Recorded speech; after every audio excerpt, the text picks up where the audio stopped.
Welcome, everyone, and thank you for joining us today for EMBCA's Hellenic Revival Architecture in an Age of Revolution, in association with the HEPA's Hellenic Cultural Commission. My name is Lou Katsos, President of EMBCA, the East Mediterranean Business Culture Alliance, and Chairman of HEPA's Hellenic Cultural Commission.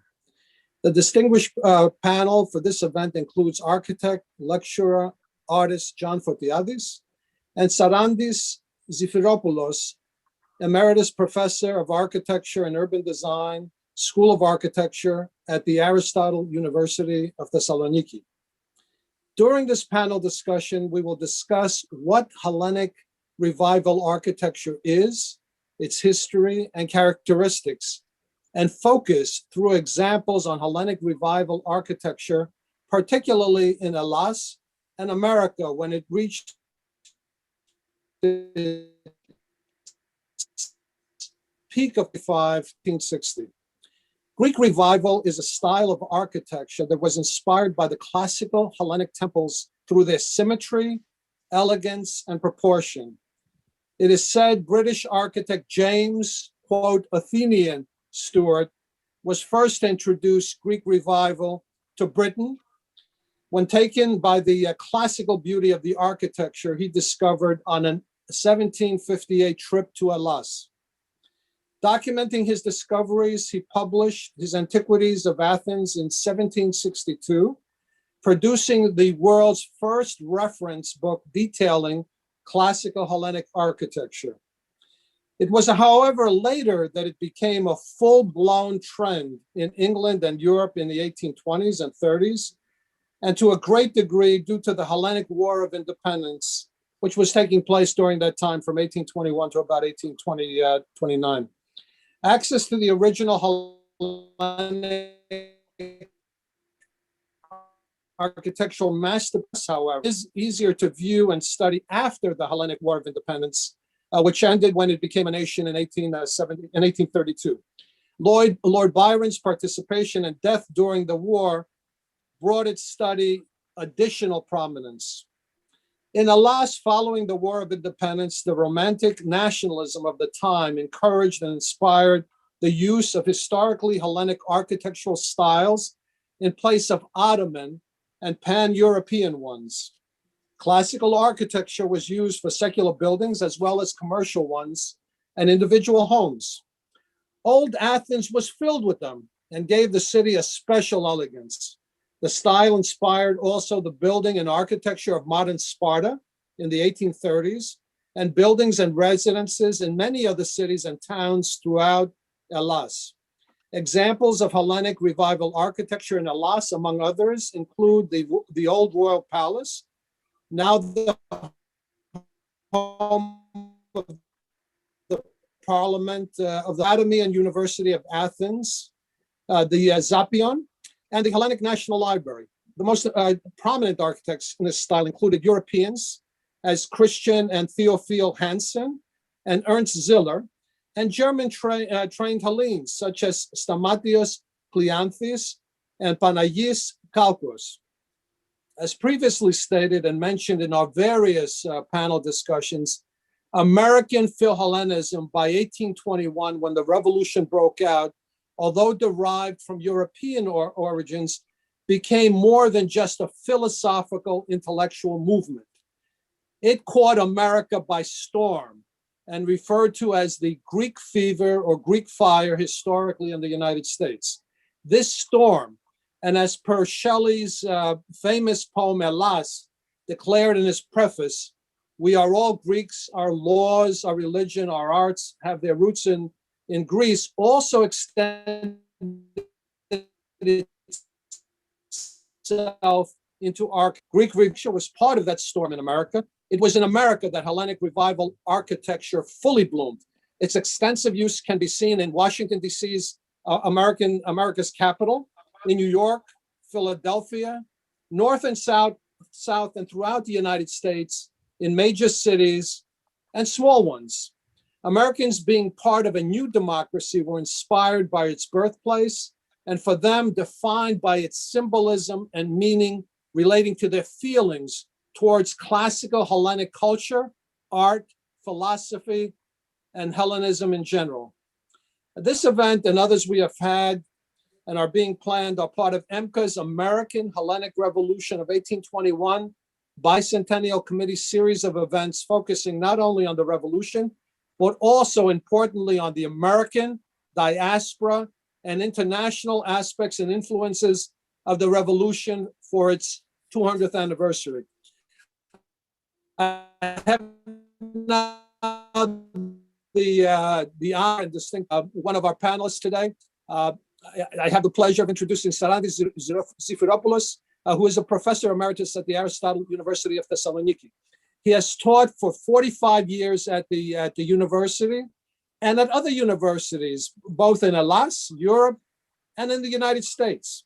His main interest is focusing upon the relationship between the built environment and natural landscape, cultivating an architectural design approach sensitive to human scale and environmental resilience through workshops, lectures, and systematic field trips. His voluminous and significant body of work has been published in many journals, collected volumes, and conference proceedings. He holds a bachelor's degree in engineering, a master's from the Louis Kahn Studio, and a PhD from the University of Pennsylvania. Welcome, Sarandis. Oh, thank you, Lou. And good evening to everybody in Greece, and good afternoon in New York and the States. So, as you may know, Greece is a country with a long and turbulent history, both in terms of its relationship with other countries and with the situation that prevailed inside it from its liberation until today. Characteristically, from 1821 until today, Greece has been involved in 7 wars, 4 civil wars, and has recovered from 6 bankruptcies.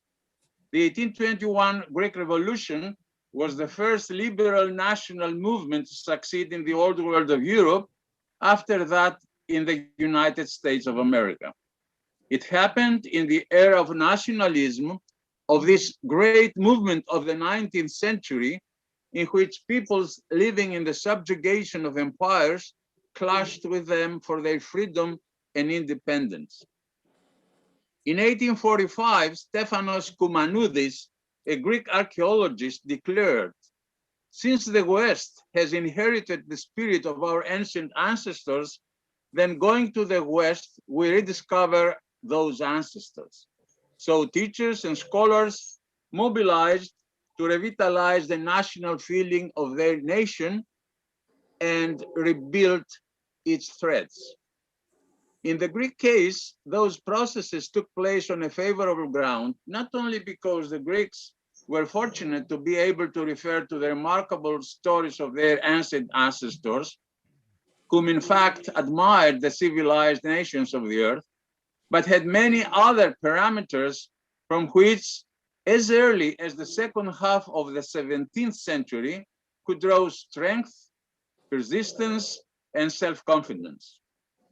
The widest and most successful network of schools in the Balkans and the Eastern Mediterranean, the most successful merchants on land and at sea, numerous communities in Europe and Russia, as well as a remarkable number of high-level teachers and scholars in open contact with the civilized West. So, in a not so distant past of instability in economic, social, and political level, and at the same time through the exercise of various policies, built environment in Greece developed sometimes slowly and sometimes rapidly, sometimes evenly and sometimes unevenly. However, Athens of the 18th and the beginning of the 19th century was in fact a large village. But what has changed since the middle of the 17th century is that while until then the center of antiquity for Europe was Rome, from 1750 onwards, Athens began to attract the interest of Europeans because of its antiquities, and many visit Athens as the birthplace of Western civilization. The dominant worldview of the 18th century was the Enlightenment, based on the progress of science and economics with the basic principle of rationality and the harmonious coexistence with nature. A basic condition for that was the systematic study of antiquity. The canonical Greek architectural orders have extended influence on architects and their imagination for thousands of years. While Greek architecture played a key role in inspiring the Romans, its legacy also stretches far beyond antiquity. And when Julien David Leroy published Ruines des plus beaux monuments de la Grèce in 1758, and James Athenian Stewart, as you also heard from Lou, Stewart and Nicholas Rivet published the Antiquities of Athens and Other Monuments of Greece in 1762, producing thus the first reference books for classical Hellenic architecture. Neoclassical revolution was underway. Europe suddenly demanded Greek forms. Neoclassicism even jumped the Atlantic Ocean to North America, as you will hear later from Yannis, spreading the rich heritage of classical architecture even farther, and making the Greek architectural orders not only extremely influential, but eternal. The growing recognition of the Parthenon in Athens as a major monument helped secure the dominance of this Hellenic form. Neoclassical architecture is characterized by grandeur of scale, simplicity of geometric forms, Greek detail, Doric or Ionic, dramatic use of columns, and a preference for blank walls. The new taste for antiquity and antique simplicity represented the general reaction to the lax detail and frivolity excesses of the prevailing style. Baroque had already degenerated into academic classicism in Italy, Rococo in France, and Palladianism in England. Neoclassicism thrived in the United States and Europe, with examples occurring in almost every major city. In 1830, with the London Protocol, the independence of Greece under royal rule was recognized. The event marked a double first. The first Greek state in all the long history of the Greeks, and the first new nation state to follow the example of the America and win recognition in the old world of Europe. In 1834, the capital of Greek state was declared Athens. The Philhellenes of Europe and America, with idealistic enthusiasm, wanted to resurrect Athens with a present worthy of its past.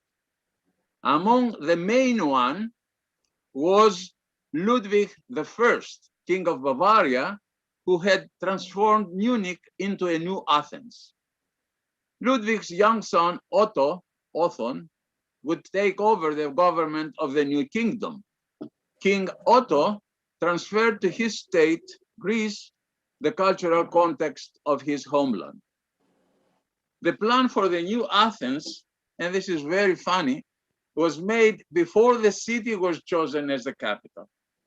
Two architects from Berlin, Stamatios Kleanthis and Edward Schaubert, students of the great architect Karl Friedrich Schinkel, wanted to contribute to the rebirth of new Greek state. So Kleanthis and Schaubert came in 1831 to 32 on their own initiative to Athens and made a plan for the city, which mainly concerns its urban structure. They proposed a new Athens, which they hoped would become the capital. The Germans who worked in Greece found a country with terrible poverty and epidemics, and above all, with people who had nothing to do with the ancient Greeks they had in mind. On the other hand, the Greeks were the people whose Philhellenic samples in favor of the revolution made them believe and hope in foreign support, with the help of which they would finally find opportunities to improve their lives. The conflict was basically cultural. Greece, therefore, had no opposition to the sudden German invasion because the goal was common. The multiple and invisible connections of Hellenism with the Ottoman Empire should be erased. There was no room for choice. Greece was on the path to become a European state. History legitimizes political power in some way, and political power legitimizes history. This interrelationship is very interesting in the history of architecture because every architectural act plays a symbolic role. It is not just construction. In this way, a large part of the most important neoclassical monuments of modern Greece was designed and built. These in turn were constant sources of inspiration for the Greek engineers and craftsmen who then spread this new architecture throughout Greece. The Ottos regime threw the most weight in architecture.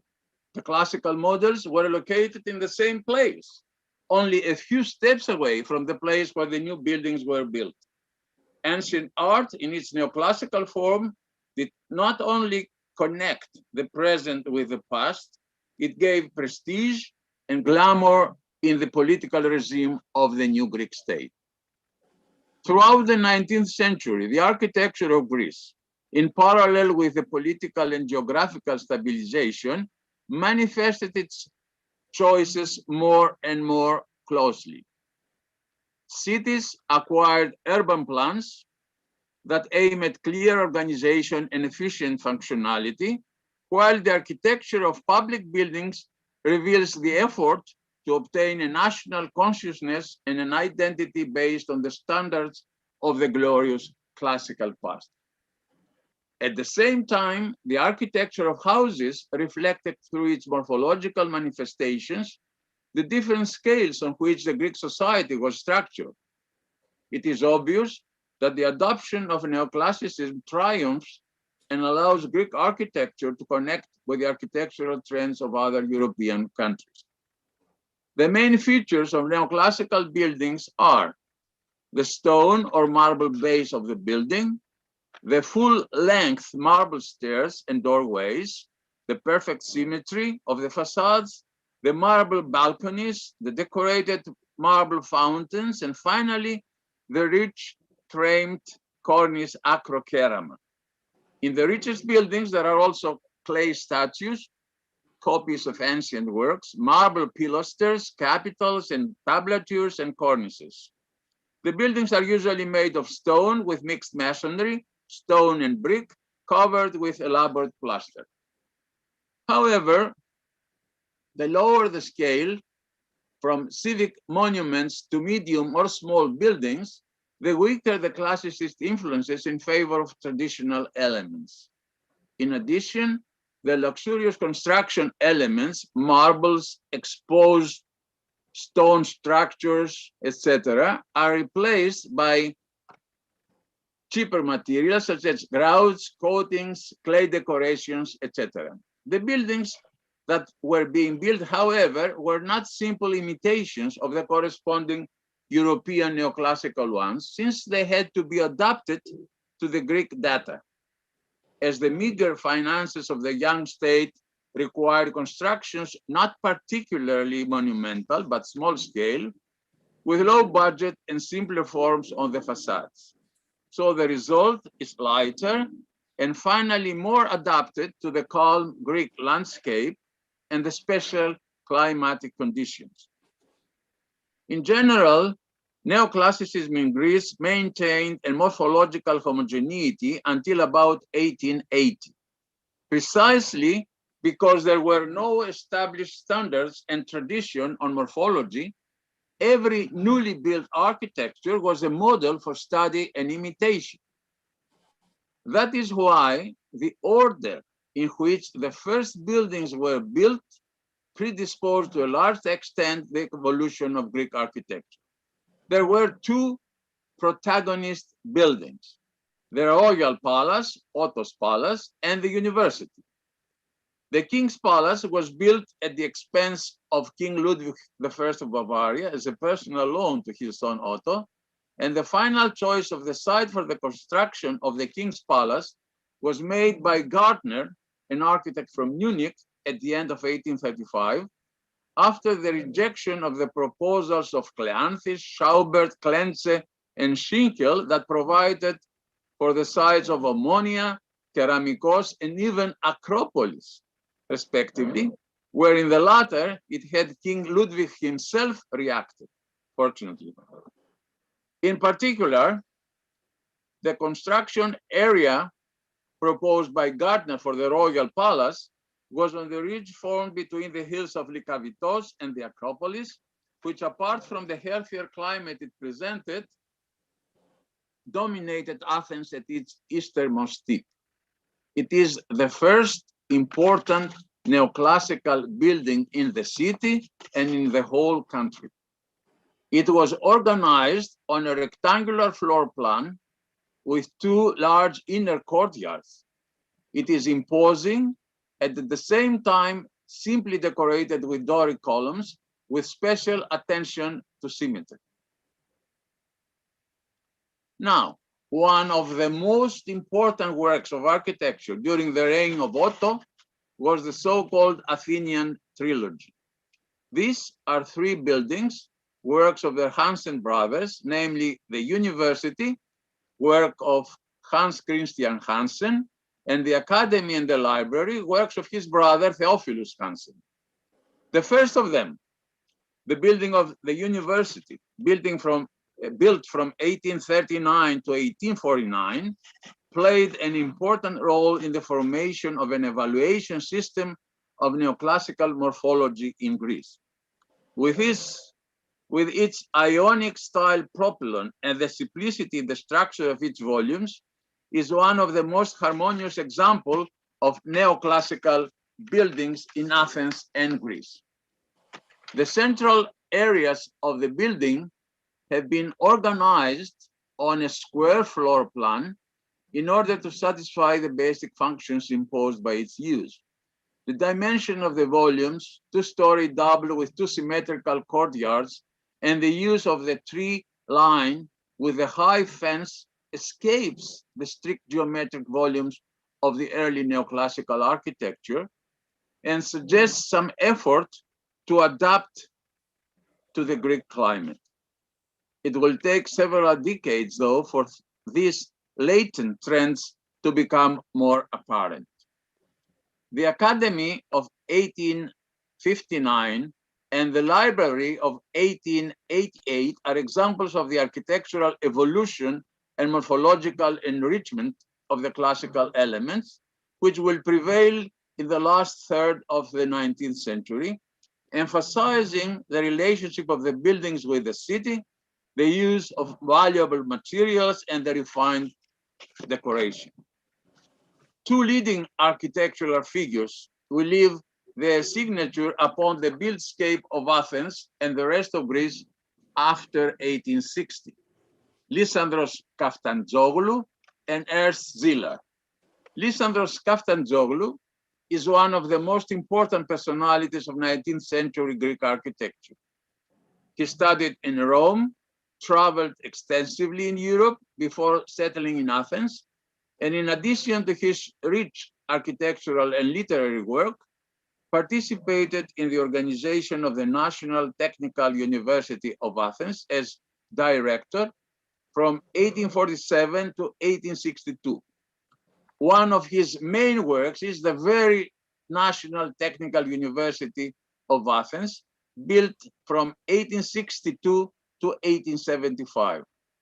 It is a structure that welcomes the city with its two side wings and points out its importance as a public building with the impressive Ionic style propylon on the floor of the main building. Ernst Ziller was a German-born architect and university teacher who later became a Greek national. Ziller first came to Greece to work as an assistant to the Danish architect Theophilus Hansen.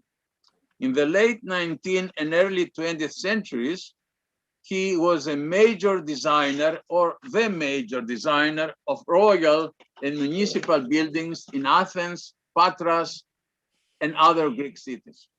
He designed over 500 buildings. Schiller was the first to employ ventilation and central heating and was very concerned with making his buildings earthquake-proof.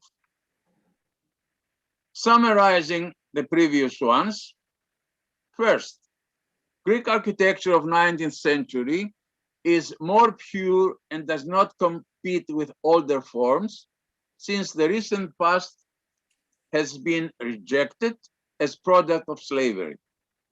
Second, the type of classicism adopted is much closer to the ancient standards due to the proximity to the antiquities that could be studied directly. Third, the particular socioeconomic conditions require small-scale, low-budget projects. Also, small properties and ownerships will discourage any ambitious projects, and chronic government poverty will deter the most aspiring urban applications. Austerity will inevitably affect the form as well, so that extremes are largely absent. Fourth, neoclassicism acquires a strong national content. Hellenic Revival Architecture reconnects the present with the past, and the great tradition, which is the Parthenon, as a condition to the future. It presents the will of European idealism for the determination of freedom. The whole conception of the prominent buildings, architectural elements, plastic and painted decoration, end up in an amazing ensemble for each category. Thus, traditions of antiquity with timeless content are transferred to forms and images that in turn become visions and perspectives for the future. The outcome of the Greek Revolution was the pivotal point on which the whole geopolitical map of Europe tilted away from the 18th century model of multi-ethnic, autocratically ruled empires, and towards the 20th century model of the self-determination of nation states. Thank you very much. Thank you, Sarandis, for that. It was very, very interesting or fantastic. I'd like now to introduce John Fotiadis. John has been with us, obviously, and many of you recognize him. The last thing we did together had to do with Hagia Sophia, which was very prominent and something that a lot of people enjoyed. And I'm always glad to have John with us. Yanni, as we all call him. He is a modern day Renaissance man whose creative endeavors span architecture, music, and the visual arts. His broader interests referenced in his creative output include history, philosophy, and metaphysics. John is a licensed architect and has worked in the profession of architecture for over 35 years, where he has provided architectural design services to top-tier real estate development companies, both nationally and internationally. In New York, John has also designed projects in Doha, in Seoul, in Moscow, in Panama, in Kiev, in Athens, Istanbul, in Ankara, everywhere, and Jersey City, and Jersey City, and Atlantic City, John, when we worked together, that's right, Atlantic City. So John's award-winning design experience covers a broad range of projects and scales, including residential, commercial, and hospitality design. John is also known for his musical talents, which we were talking about, quite frankly, before we got on the air, having composed and performed music for film, TV, and podcasts. In addition, he is an accomplished visual artist, and his recent drawings, which hopefully we'll get a chance to talk about, John, a little bit later on, Sure. documenting a number of ancient sites in Greece and called the Solace of Antiquity. A public exhibition of this series is being planned, as a matter of fact, for this year with one of our friends, Professor Alexiou.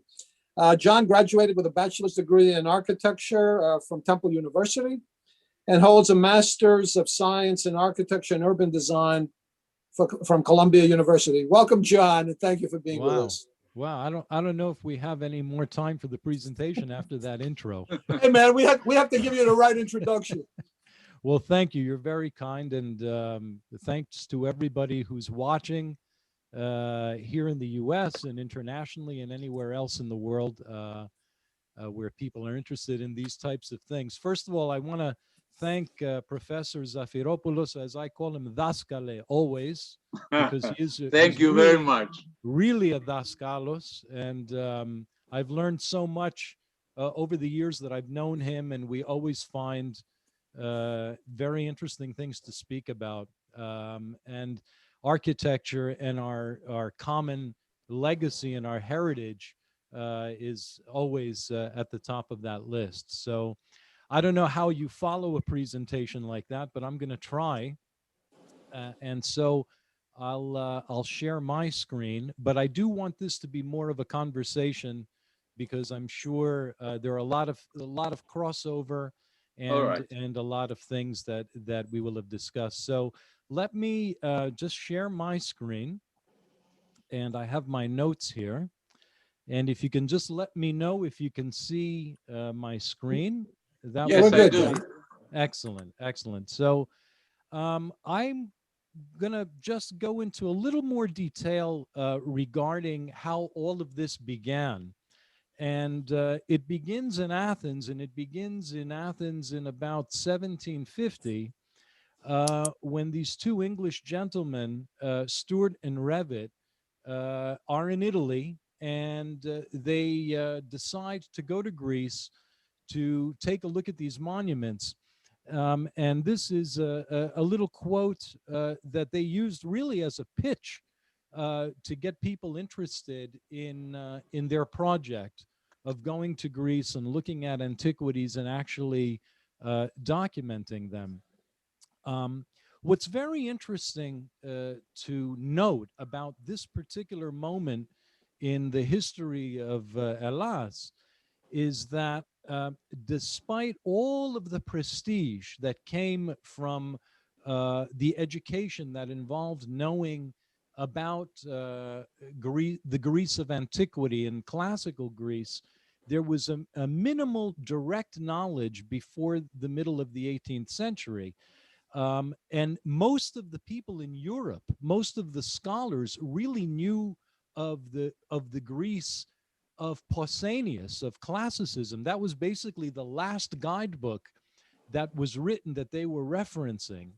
And a lot of the reason was because it was obviously Ottoman occupied, and going to Greece at that time was difficult and dangerous, given the circumstances prior to that period.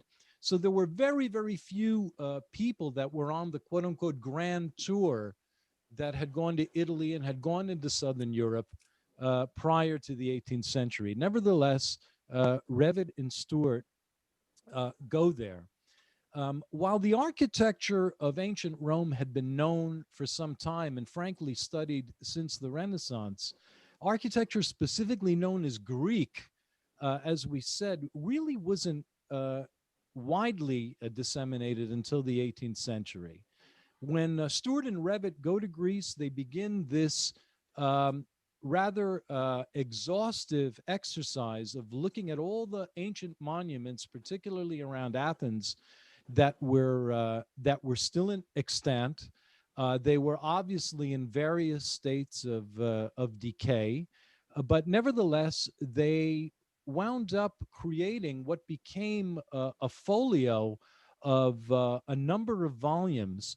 And what's very interesting about these works is the fact that not only did they consist of painstakingly measured drawings, but also more informal views of the city that also create a bit of a time capsule regarding what Athens was like at the time. And when you look at these images from that period that they developed, you realize Athens was a far, far cry from its former glory as this city-state of antiquity. It was really a backwater, and it was really a village, for lack of any other word. Nevertheless, these monuments were there, and as Stuart and Revit went there, through their measurements and through their observation, they began to create these reconstructions. And it was really these reconstructions that would ultimately result in the books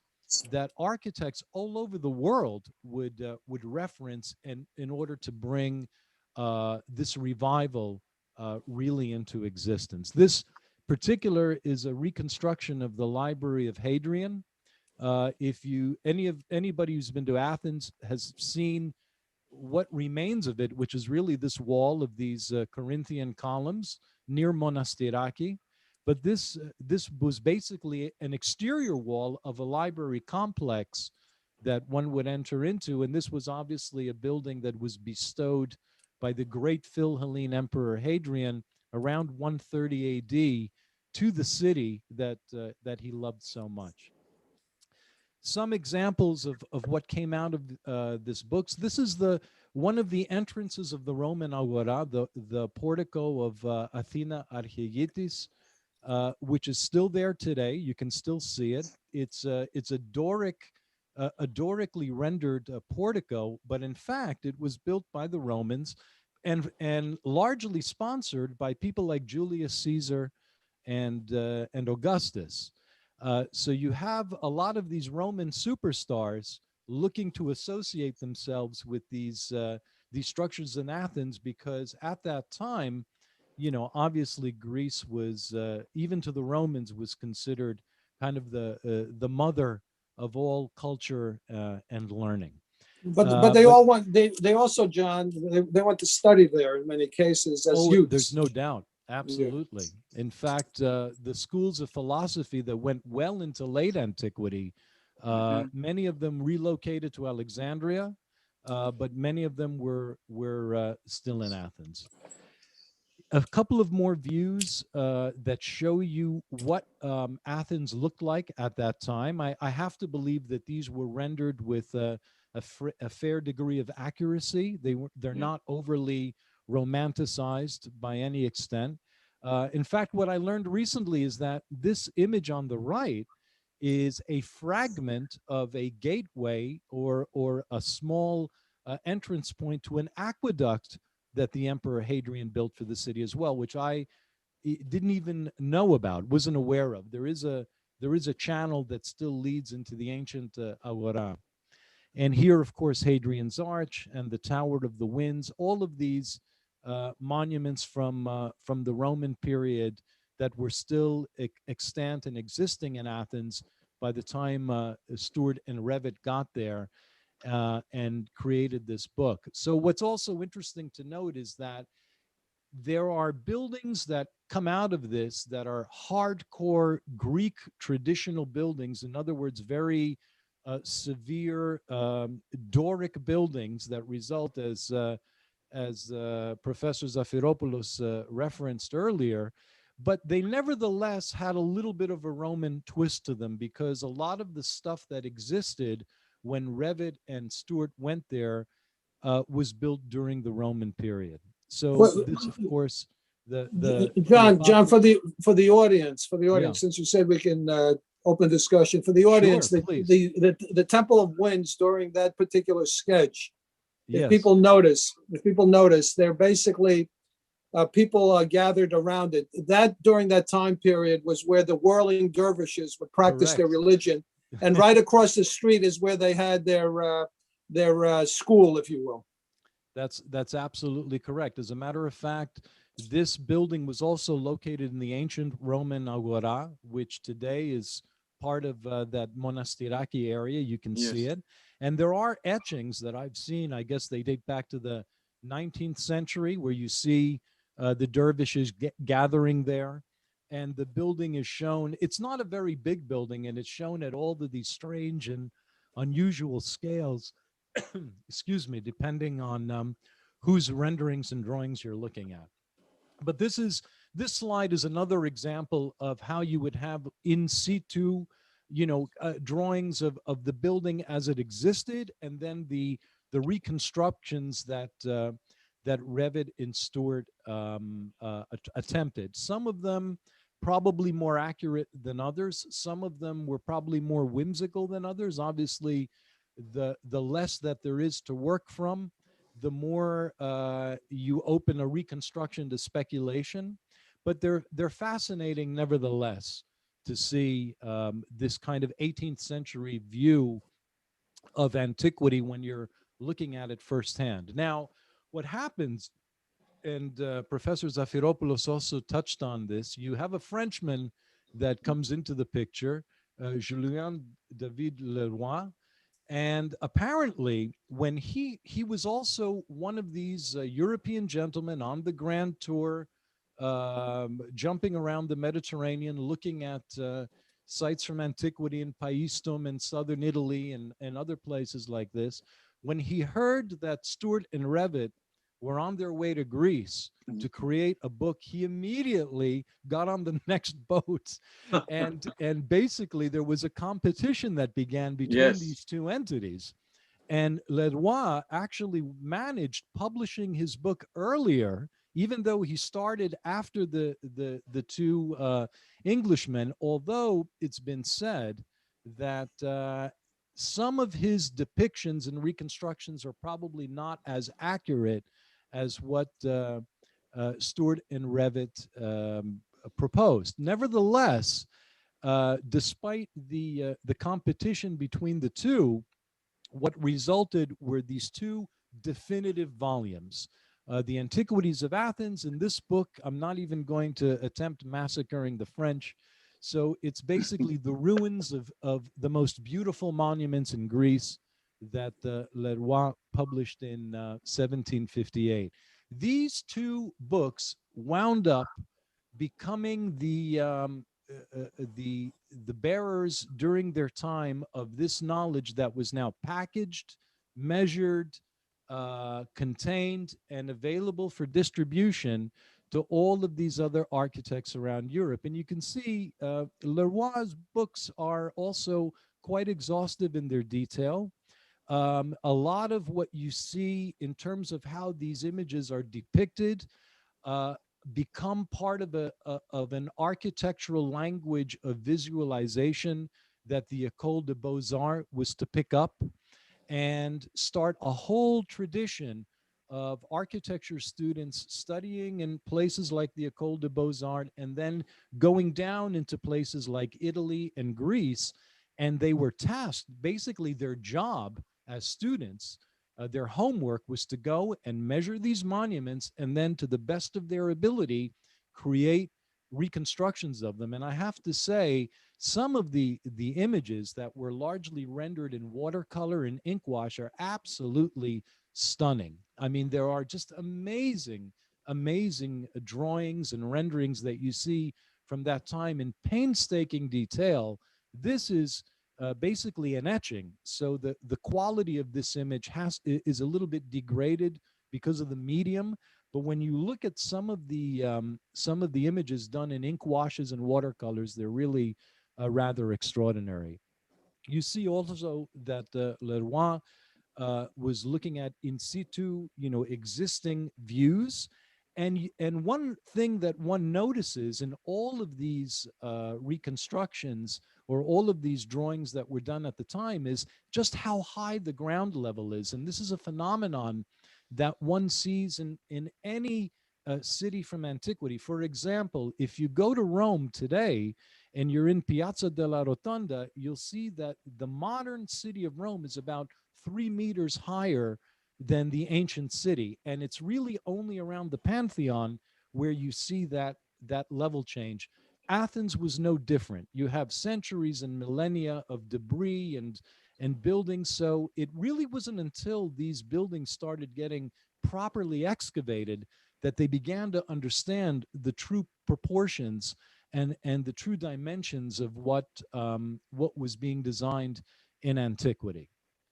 Here you see, of course, everyone is enamored at the time with the Doric order and how it's rooted in this sense of beauty and proportion and the golden mean and the golden section. And this is where they begin to get beyond just what is being rendered in stone, and they're starting to understand that there's a whole underlying intellectual philosophy that's driving all of this architecture to do with harmony, to do with man's place in the cosmos. And all of this harkens back to Pythagoras. So a lot of this now is really being rediscovered as a result of looking very, very, very closely at these buildings. And these are just more examples. I mean, there are literally hundreds of pages, but this, for example, is from the Parthenon. It's a typical Beaux-Arts composite drawing where you look at a ceiling plan under the portico, a detail of the triglyphs and metopes, and the order itself. A reconstruction of the propylaea, what that might have looked like, and an attempt to really understand architecturally what's happening in section and what's happening in plan. The propylaea is an interesting building in that it's really a composite building that has to work over a level change. So you kind of enter at one level and you have to step up to get to another level. I see Professor Zafiropoulos is nodding his head. I don't know if you want to add anything to that commentary. I'm interested in that building, especially because this is very unique, because this is the first ever building that builds over an entrance. Correct. So this is very, very important in the development of the architectural theory to understand that everything has its own building. I mean, every space, even a window, even a door, but even a great entrance to such an important, temple should have its own building. This is a very revolutionary step in the development of architectural history, to have a building for the entrance. Yeah, absolutely agree. And I think even in its ruined state today, it's so majestic and its positioning is so unique and important. It's really a gateway to, we were talking about Vincent Scully a little earlier. It's a gateway to the temenos of the whole Acropolis holy precinct, where you have a number of religious buildings, and this is the way in. This is the portal that one has to move through. Well, this idea. Yes, and don't forget that you could see all of this procedure of spaces, covered and open spaces, so far away from the area of the Agora, when the process of the Pan-Athenian were approaching all people, with statues and all this religious stuff going towards the Acropolis. So this is a very important process, uniting people and buildings, and in the end, the whole city as a form and as a whole. And bringing the peplos. Bringing the peplos, they dress, let's say, every few years. Yes, That was a major ceremony. And it is very important that the very way of the Pan-Athenian route, how can I put that, when it was going through the Agora, it remained intact throughout the long history of the Athenian Agora. Even the Romans were respecting it, not to obstruct this process going to the temple of Athena in Acropolis. This is very important. They were building buildings, but they were never blocking this route and the view to the main goal, which is the Parthenon. I believe that in Keramikos, there's a fragment of that path that's still preserved. Yes, yes. Because it comes from Elefsis to the Parthenon, basically. This is an interesting slide and a comparison, because when Revit and Stuart go back to England, aside from being purveyors and now the custodians of this knowledge in England, they are also architects and they also practice. And so they get to create a clientele of aristocrats. One of them, and arguably the very first, at least my research has shown, this is the very first neoclassical or Greek revival building in the UK. It was actually designed by Revit, and it is called Hagley Hall. And you can see that you have the Temple of Hephaestus, the Thesion on the right, which is arguably one of the best preserved Doric temples in the whole Mediterranean. And then you have Hagley Hall on the left, and the two buildings are almost identical in terms of how they were rendered. Again, you have people that are now grabbing this style and basically repurposing it for their own purposes because they know it's imbued with such heavy meaning and it represents so many different things, including this idealized view of the past, that everybody wants a piece of this. And of course, as you would expect, the aristocrats, the ones that had the money, the ones that had the power, particularly in the UK at that time, are obviously the first who are able to render buildings of this scale and magnitude where they are. And you see that as soon as this begins, there's also a bit of a rejection of what comes prior, because as Professor Zafiropoulos also mentioned, you had neoclassicism in Europe really since the Renaissance. I mean, people were rediscovering Roman buildings. They went through a Mannerist period. We think of Michelangelo and Bernini and all of these great, Bramante and all of this great succession of architects in Italy, Palladio, whose vocabularies were then extended through Europe.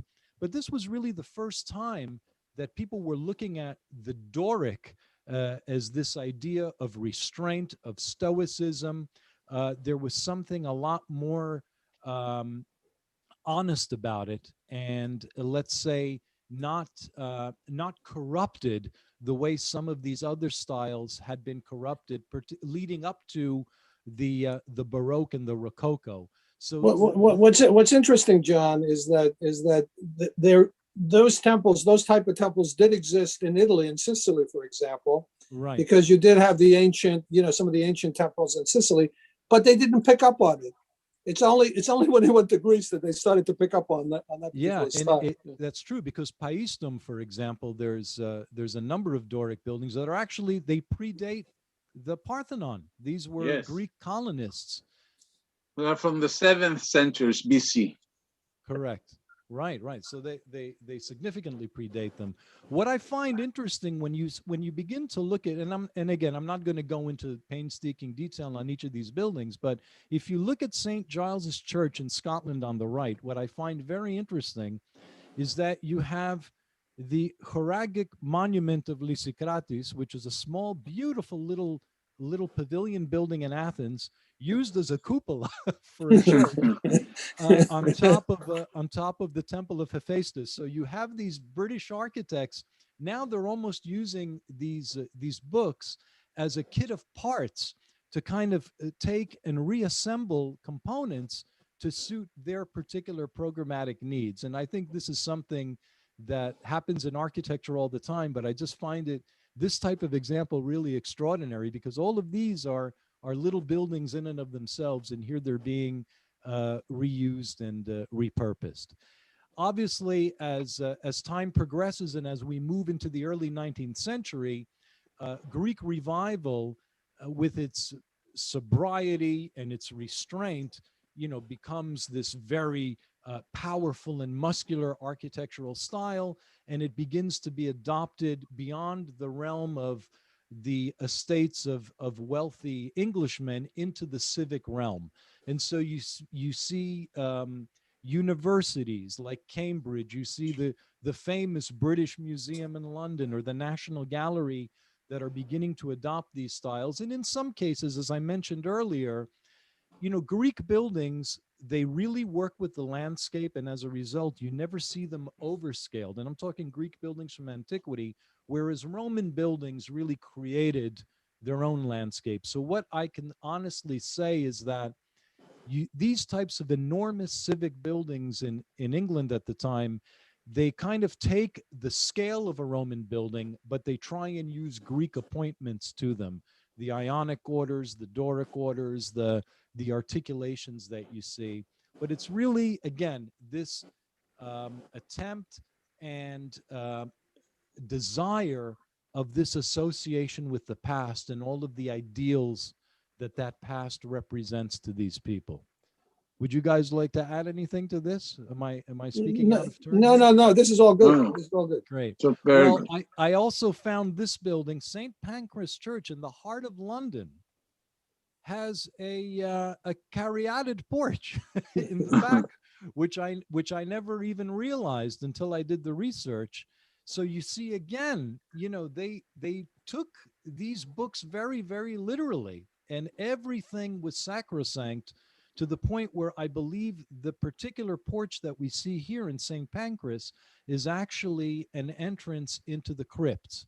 So you have the proper church at the front, and then people could go behind the building and enter into the burial areas through the caryatid porch that you see here.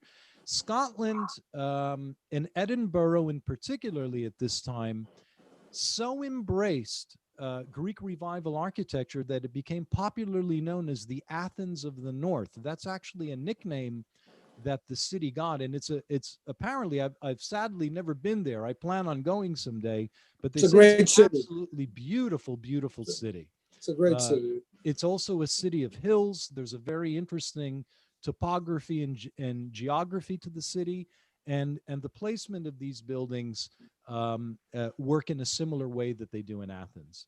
So when we leave the UK, and as this style begins to disseminate through Europe, this again touches on what Professor Zafiropoulos was saying, because Germany especially picks up on a Greek revival. And one of the reasons is that you have Ludwig I of Bavaria, who is a big Philhellene, and it's his son, Otto, who will become the first king of Greece. And as a result, you have architects like Leo von Klenz, who was a very, very interesting character.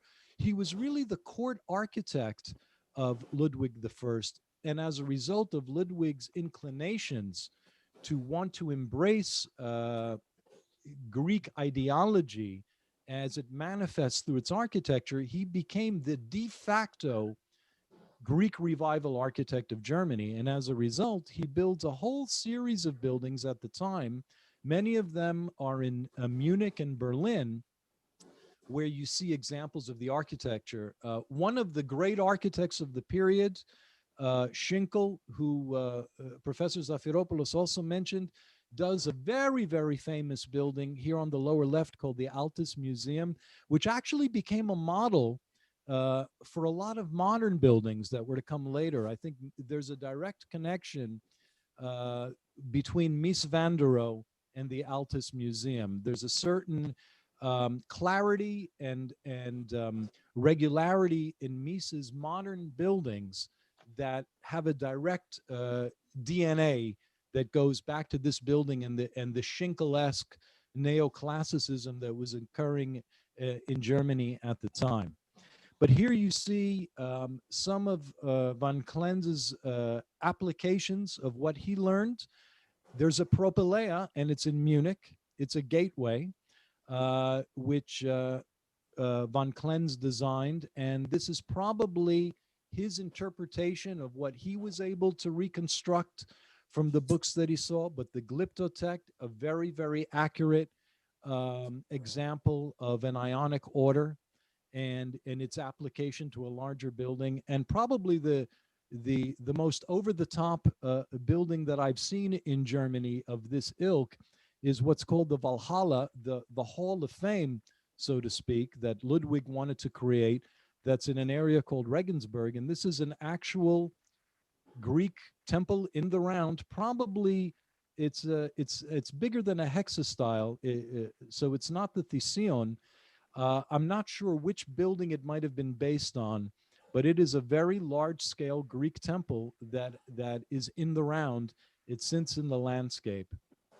Now, all of this goes on in Europe, and one wonders, well, how does this leap occur? How does this come to the United States? It kind of happens the same way, in that you have a certain class of people in the United States that are privileged and scions of wealth, who are schooled and educated in the traditional manner. And one of them, a person who most people outside the Philadelphia area who haven't studied architecture haven't heard of, the guy's name was Nicholas Biddle. And he's a very, very interesting figure, because he was the second American, only the second American, to visit Greece in 1806. And he was in Italy. He was doing his version of the Grand Tour, but he found the opportunity to go. But because Biddle went to Greece, I posit that a lot of the Greek revival that happened in the United States soon after was largely due to him. And the reason I say that is because Biddle, through his social connections and through his stature in society, wound up becoming a very, very important and very powerful figure in American politics in the years leading up to the Civil War. He was actually the third and last president of the Second Bank of the United States. And he came head to head with Andrew Jackson over banking regulations and over financial regulations that were dictating financial life in the United States at the time. But Nevertheless, John, I have to add this, because Sure. it's very important. Certainly, Biddle was there, but Biddle was also a member of the various Greek committees that I mentioned when we had the so-called Greek fire in the United States. right. So what happened was that there was a shift in America from the Roman to the Hellenic way before Biddle, by the way. And what took place when the revolution started, in particular, and even before the revolution started, there was a gravitation towards Hellenism in the United States of America. So when we're talking about the 1820s, for example, when the Greek fire took place, we're not talking about Biddle or what have you. He was part of the Philadelphia crowd, but the Greek committee started really, from New York, through the work of Everett, who was the professor of classics at Harvard. And it was explosive. John, I'm telling you that there were thousands of people in the United States of America who were involved in Hellenism at that particular time. So Biddle was important in terms of let's say, the Second Bank of the United States in Philadelphia, right, which itself is a classical temple by which design. I'm going to show in a second. Yeah, but even before that, what I'm trying to imply is that Hellenism what exploded in the United States, north and south, by the way. And as a matter of fact, talking about Philadelphia, one of the classical temple churches now is the Cathedral of St. George in Philadelphia, that was designed as a Protestant church, which is now a Greek Orthodox church, and is an exact replica of a ancient temple built in 1822. That's pretty wild. I'm sorry. Well, one of the reasons I focused in on him, there's no doubt. I mean, what you say is correct. I just find Biddle is an interesting character because of his position and because of his political reach, and obviously his access to capital. He was able to see and articulate and create these buildings here in the United States, and they are some of the earliest. I'm just saying it wasn't only Biddle. Oh no, it certainly wasn't. But as an example, this is the second bank of that's in Philadelphia, which is a fairly accurate, considering now you're looking at reprints and reprints of reprints of these books of Rebbe and Ledois. By the time they come here, to get a degree of accuracy means that you had clients that were pushing for a degree of accuracy in how these buildings were to be rendered. This is, on the right, is Biddle's summer residence in Ben Salem, PA, called Andalusia. And really what it was, apparently, is that the building existed prior, but he wanted to attach a Doric portico to it and kind of tie it in or put it in this wrapping to use a very crass 21st century term, rebrand the building as this kind of Doric temple. So he made himself a purveyor of this. So there's no doubt there were many, many people like Biddle, and you can go over all of the United States. When I started researching this, whether it's Chicago or the southern states, or particularly New England. I mean, New England, you've got so many examples of Greek revival buildings of every single type, but it was people like this that had the money, they had the ability, and they had the means to actually start making buildings like this appear in the American landscape. And as it continues, you know, you also have on the other side of the equation people like Thomas Jefferson. I mean, we all know about Jefferson and his background. It is his interests beyond politics. He was an American Renaissance man, for lack of a better word. He had Revit's books. He had Leroy's books. He didn't particularly adhere so much to a Greek idea as he did to Roman building typologies. Nevertheless, he was also in that wheelhouse of intelligentsia in the United States at the time that were connecting with formal architects. And at that point, another interesting thing to mention is that there really wasn't formal architectural education in the United States until this time, when you started to see the appearance of architectural curricula in universities. So you're now getting generations of architects, let's say in the mid-19th centuries, that have been formally educated, and they actually have the set of tools to be able to render buildings like this. And you know, one of my interests always is the meaning in architecture. You know, how architecture is imbued with meaning and how that meaning changes over time. And I've always found this image of a Capitol of Benjamin Latrobe for the U.S. Capitol building in Washington. If you squint, you might say, well, that kind of looks like a Corinthian order, but it's not. Well, these are actually corn cobs. So he's taking an American crop, and you see other examples of tobacco leaves rather than acanthus leaves. And so you see people co-opting styles in order to suit whatever metaphor or whatever message it is that they're trying to send.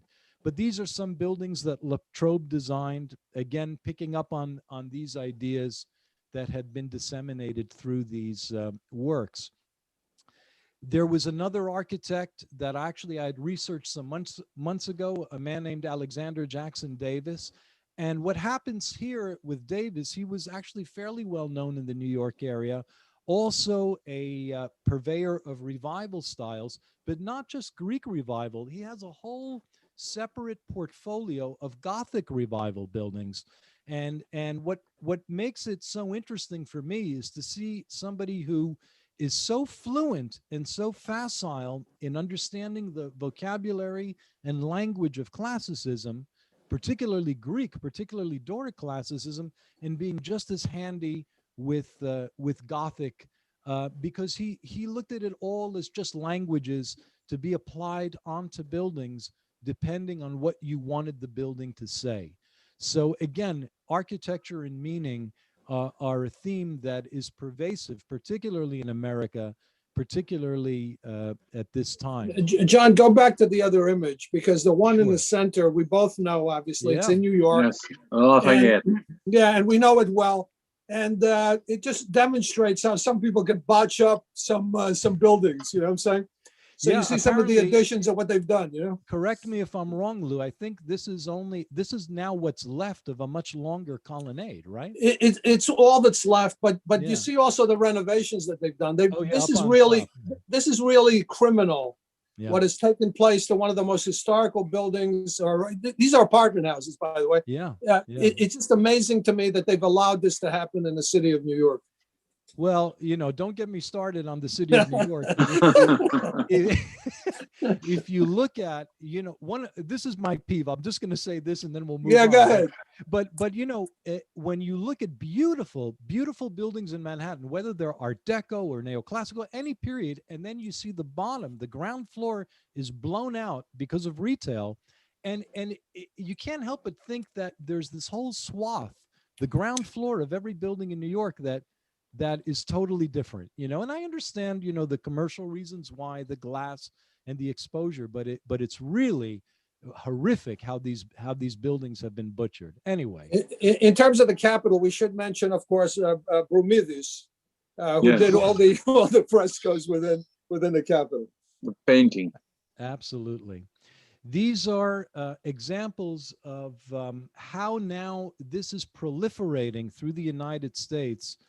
A Vermont State House, a custom house in Boston, a state capitol in Tennessee, the Philadelphia Mercantile Exchange. It's just amazing to me that you've got these now geographic areas in the United States that are hundreds and hundreds of miles from each other, and yet the style is pervading, the knowledge is disseminating, and now an architectural language that was born on another continent 2 millennia prior is now being reused and repurposed in order to have a new type of symbology in a new country. I just find that absolutely extraordinary, and for it to be rendered to the degree of accuracy that it is pretty impressive.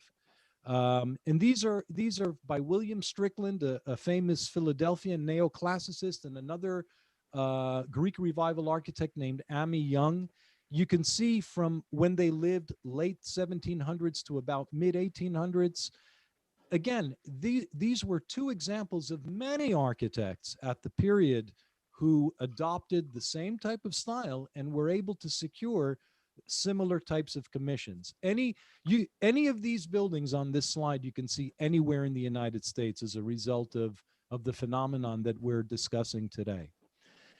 And what I wanted to conclude with, and then I think we can open it up for a discussion, is that what I found very interesting is that, America being a new nation, a growing nation, particularly an explosion of growth after the Civil War, is that you now get even a decay. You no longer have these enormous volumes of books that were made by guys who were on site in Corinth and in Patras and in these other areas, but rather you get copies of copies of copies going into pattern books, where the pattern book in itself becomes a phenomenon that is typically American. I mean, even today, you can go online and find pattern books if you want to choose a house. But the reason I bring this up as an issue is that now, away from the civic realm, away from the aristocratic realm, you now have an architecture through pattern books that becomes so democratized that anybody can build a Doric temple and live in it, because of the proliferation of these types of books that were to come. And here, for example, you see the American Builder's Companion in 1827, but this proliferated throughout the 19th century in the United States. Scientific American was another very famous publication that would print just hundreds and hundreds of house plans and styles, and they would kind of cue their readers with a few bullet points. Oh, this is Doric, this is Ionic, this is Corinthian. But as far as the original meaning was lost, by the time it came down to this level, we're really looking at the birth of what I call the picturesque. So you're kind of doing architectural revival just for the sake of how it looks in the landscape, almost like a folly.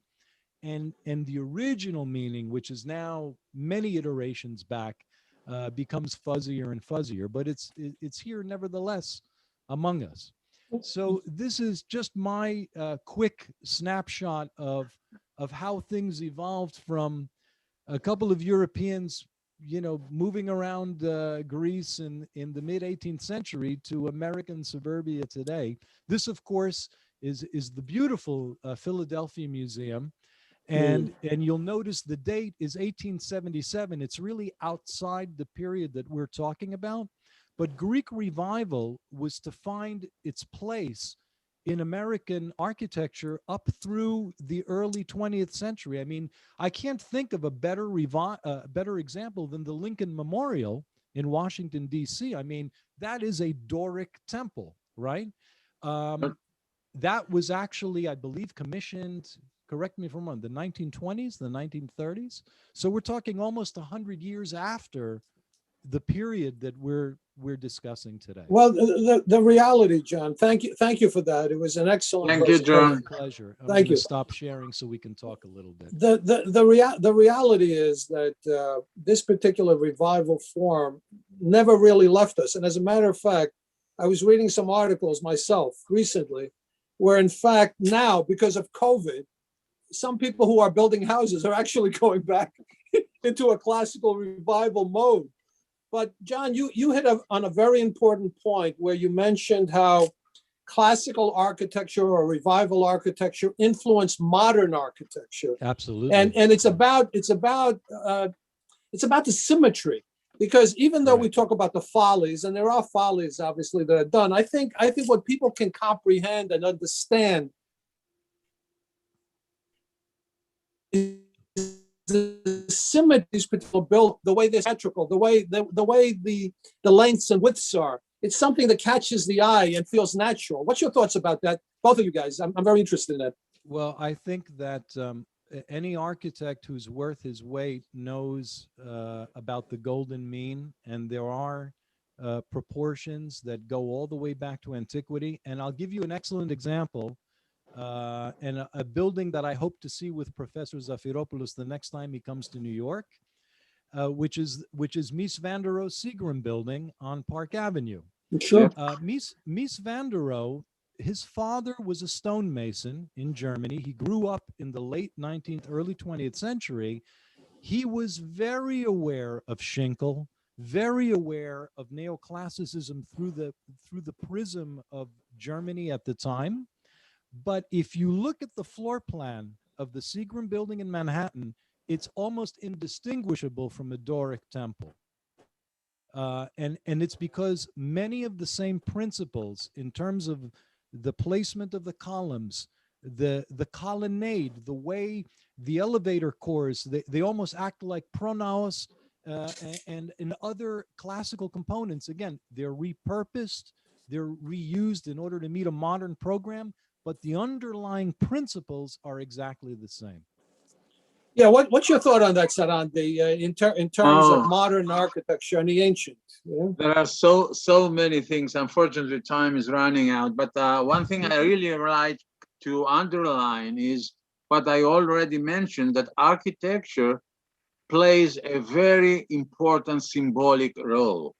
So when you have a building of such stature and such atmosphere, like all those big civic buildings, the states and the systems that they are using those buildings, they want to have always a recommendation by previous historical examples to sustain themselves and prove to their people that they are doing their good job. So going back to the Greek revival, you know, all of this, how can I put it, Grecism or Hellenism is seen through the eyes of the Renaissance.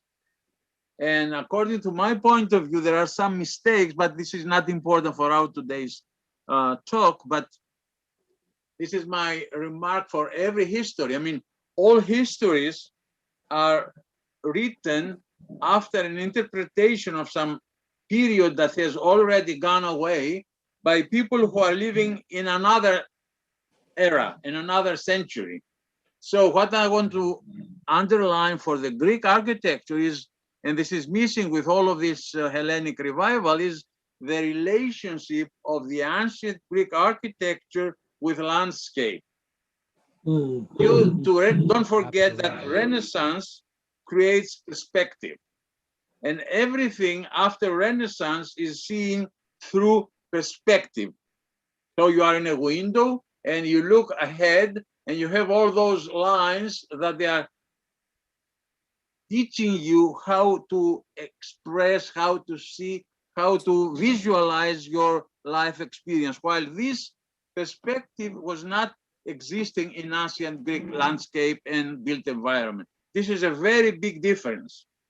And the proof for that is, and now Yanis is reading Vincent Scully's very, very, very important book, The God, the Temple, and the Earth, where that guy, and I was fortunate enough to have met this guy when I was at Penn in Philadelphia for a very short period of time, is pointing the view towards the relationship of landscape and what the ancient Greeks were building. And this is what we are losing now in this Greek revival. But this is not the important thing. The important thing is that Greece was the cradle of democracy. So all Greek buildings, when people are looking at it, are thinking of a resurrection of the pure democracy. And this is the main importance of that architecture. I mean, if I can make an example today, all these star architects, that they are not, according to my point of view, architects, but they are something else maybe more important, but they are creating images and symbols of strength that go all over the earth. And whoever now has the money or the power to hire a star architect, then they can come into the center of the world's view. And this is very important. The skyscraper, talking about New York, because I go to New York every year, and now I miss that because I haven't been there for 2 years. I go every year with my students for 2 weeks, and we are studying this very important thing of Manhattan, which is the skyscraper, but the very small land, which is the island of Manhattan, where the skyscraper is a natural product of landscape and of economy, of course. But when you have plenty of land and then you start building skyscrapers, this is another situation. So architecture is very, I mean, this, well, I'm getting into my 75th year, and I think that architecture mainly becomes a symbolic power. Well, you certainly see that in the Middle East, where you have out of the desert these gigantic buildings. Yes. Buildings go up, but it's very small, so the skyscraper is natural there. But then skyscraper wears a dress of power and strength, so everybody wants to wear that dress.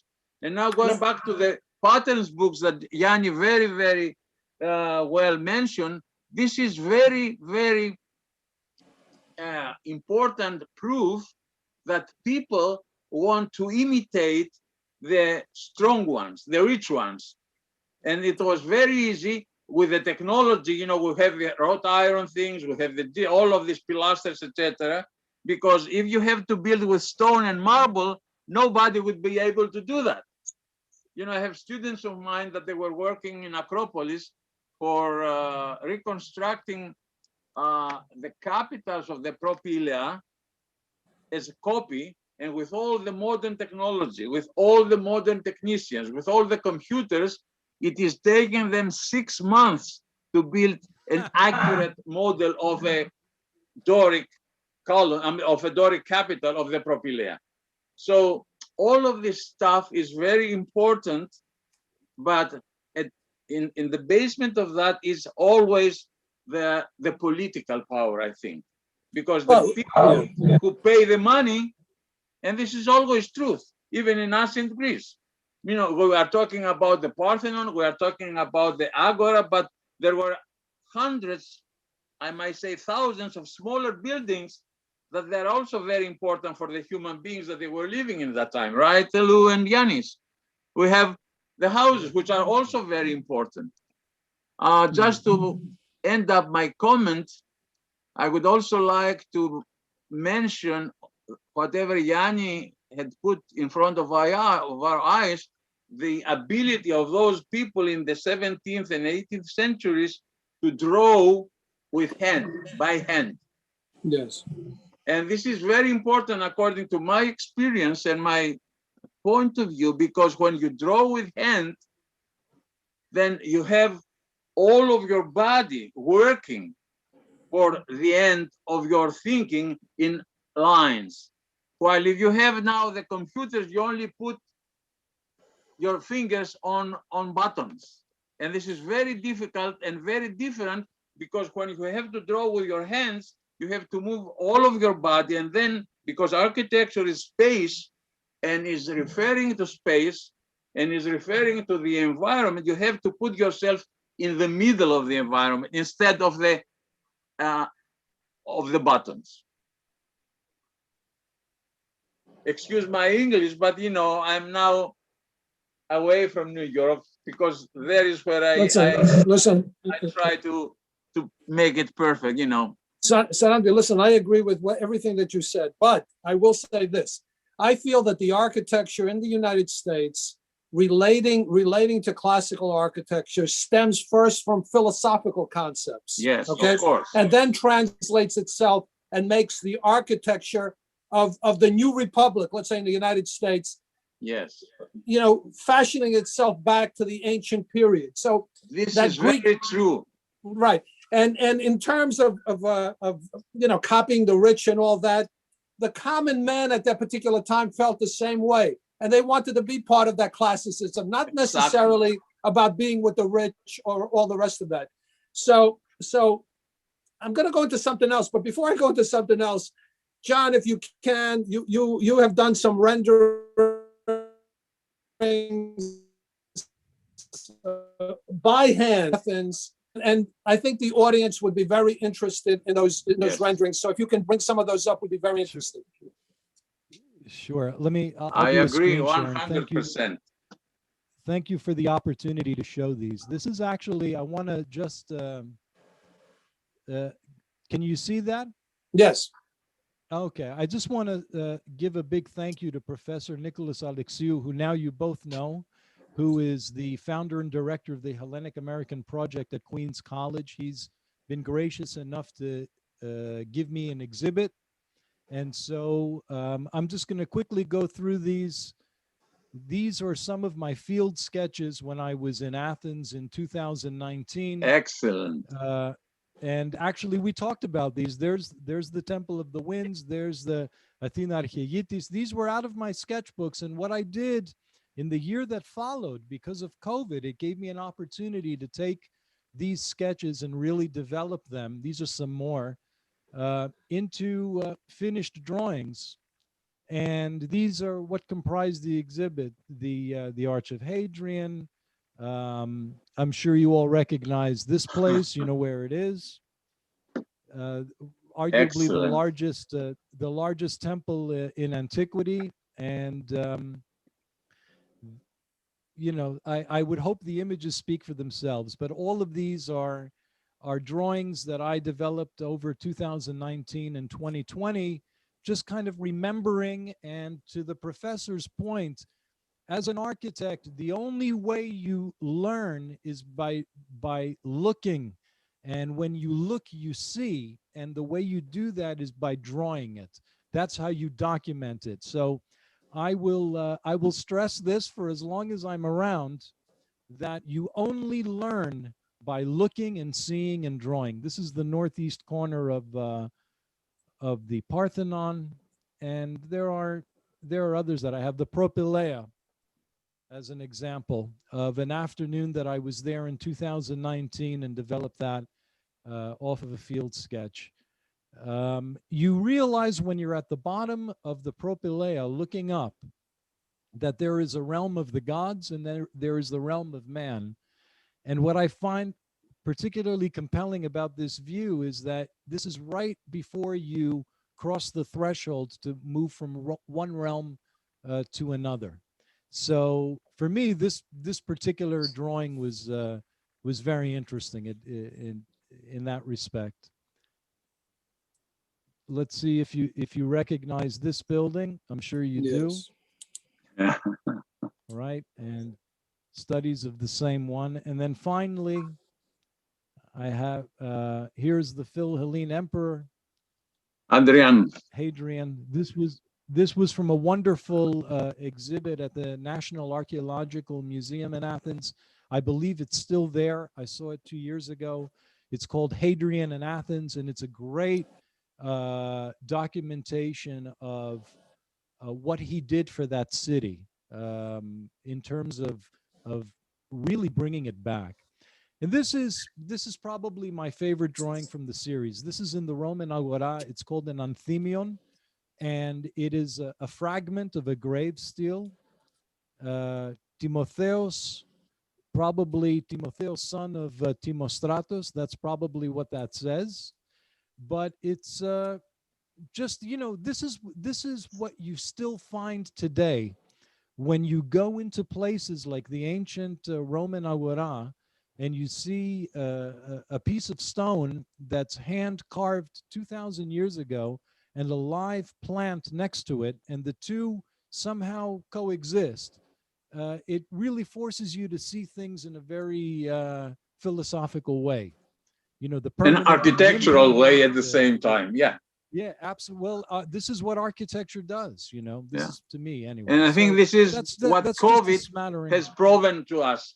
When we are isolated inside, this is the opposite of what architecture is. To go outside, use your body, use your eyes, walk, watch, see, and draw like Yanis does.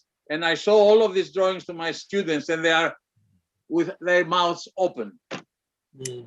Congratulations, Yanni, for this drawings. They are unbelievable. Anyway, let me ask you guys a question, okay? Yes. Because you know, when we think of some of the modern Hellenes and the periods we're talking about, the reality is that they thought the Westerners were out of their minds. They were looking at these petres, or these stones.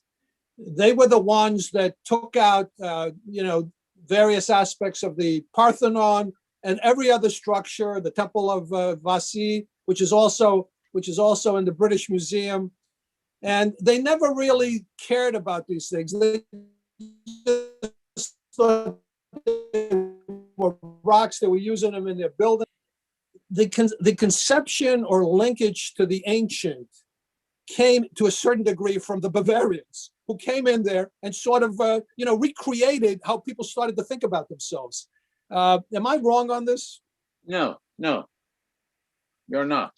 And actually, the importance of ancient Greek architecture relies not on the building itself that we see and that we experience, but it relies upon the structure of spaces and the order and all the system that exists when they were thinking about these spaces. Because I have done some exercises with my students and my former professors trying to rebuild the Acropolis, for example, using the same structural order of spaces, but using different kind of dresses. And you will see, I unfortunately, I don't have the sketches with me now because they are in my office. We will see how important is the structure and the syntax of space in ancient Greek architecture. And I think this is the most important part. And Acropolis, that it is behind you, Lou, is a very, very elaborate orchestration of covered, open spaces, semi-closed spaces, etc., which is very, very important for architecture today. And why is the government botching up by putting concrete walkways and all the rest of that? Now I'm eager to go to Athens and experience that by myself in order to create my own point of view, because unfortunately here in Greece, most of the times we make everything political. Now I have friends that they are fighting for Acropolis, you know, floor, that they are all of them very important architects, very important historians, very important renovators and whatever else, but I don't know that. So I cannot say my own point of view because I want to visit now the place and create my own point of view. Because both of them have arguments. Okay, we're going to wrap it up now. If we can, some closing statements. We'll start with Sarandis and then we'll go to John. Closing statements. Okay, I think Greek revival, Hellenic revival, or neoclassical architecture in Greece played a very important role in the case of Greece, which is I'm closer to now, because it gave to this new country, a new state, not only a theory of having those great ancient ancestors, but at the same time having a concrete built environment that would make them associated with their ancestors much more easily. And also at the same time, give to the power of the new Greek state all that effort that it needed in order to say, here I am, Greece is revived again. And because the first thing that you see everywhere is the real things as the building. What is more real than a building? Because you can touch it, you can see it. So there you go, Greece is born again. And I think that is a very important role in the formation of our new country. Thank you, Sarandis. John? Well, I'll tell you my big takeaway in doing all of this research. I mean, I was always aware of these buildings of the university and in the Vouli and what was formerly the palace. But what I think it's also a very poignant story regarding how Greeks came to rediscover their identity after it had almost been extinguished for 400 years. And you know, I don't mean to get political, but I think it's important to state that you have this incredible story of a civilization that illuminated the whole world, and yet the descendants of that civilization that are living in that land are almost 100% ignorant of it because of the occupation that they're under the Ottomans. And so I think it was really poignant, but also somewhat absurd that you would have to have German academics coming to Greece to teach, or rather reteach, what came from that country to the people that were natives of that country. But you know, stranger things have happened, I guess. I'm very proud of the architectural legacy of what it means to be Greek. All of the philosophical ideals, all of the idea that at the end of the day, if you strip everything else from it, it's an endless quest for truth and beauty. That's really what it boils down to for me personally. And every time I go to these sites and every time I visit them, that is revealed to me again and again and again. So I don't know what else to add to that. Thank you both for fascinating discussion. Thank and you. To the audience, I'd like you to join us in a couple of weeks for an event that we call 1821 Revolution and Poetry in Motion. It's going to be a panel discussion again. It will be Sunday, June 27th at 2 p.m. New York time, 9 p.m. Athens time. The panel discussion will be, I'll introduce the panel discussion, but we're going to have a distinguished panel that will include poet, essayist, prose writer, translator, and twice president of the Hellenic Authors Society, Yorgos Fotiadis, author, poet, and friend, Nicholas Alexiou, professor of sociology and director of the Hellenic Project at Queen's College, and author, translator, material scientist, Andrea Melas, the former president of Hellenic Link Midwest. Poetry and revolution go hand in hand, frankly. In ancient philosophy, it meant the activity. In ancient philosophy, it meant the activity in which a person brings something that did not exist before. And to a similar degree, I guess it's architecture also. And it has a long history, obviously, in the Hellenic world and played a very important part in the Hellenic Revolution and independence, both domestically and abroad. This genre was used to explore and disseminate new political ideas for the period of Enlightenment, Romanticism, and Revolution. In many ways, poetry and revolution are intertwined, and certainly in the Hellenic Revolution of 1821. The poetry that we're going to discuss is the poetry of the period. It will involve American poets that discussed revolution and poetry around the Hellenic Revolution, but also Cypriot poetry, which we don't talk about. Many people don't discuss what happened in the revolution in Cyprus, for example. We'll, in fact, go into that poetry, and we will certainly have with Yorgo from Athens to discuss both Hellenic poetry and European poetry at that particular time. Thank you, gentlemen, again. I'd like to continue this discussion in another forum again, because we have not It's stopped. This great. is part Yeah. one. Thank you. It was a fascinating discussion. Thank you, Lou. In Thessaloniki. Thank you in New Jersey, I guess, John, right? All And- right. Thank you. Yes. And thank you to the audience. Thank everybody. Thank Zito you. Elas, Thank you. Zito Architecture. Thank you. Take care, guys. Thank you. Thank you again. Bye-bye. Bye-bye. Thank Bye-bye you. now. Bye-bye.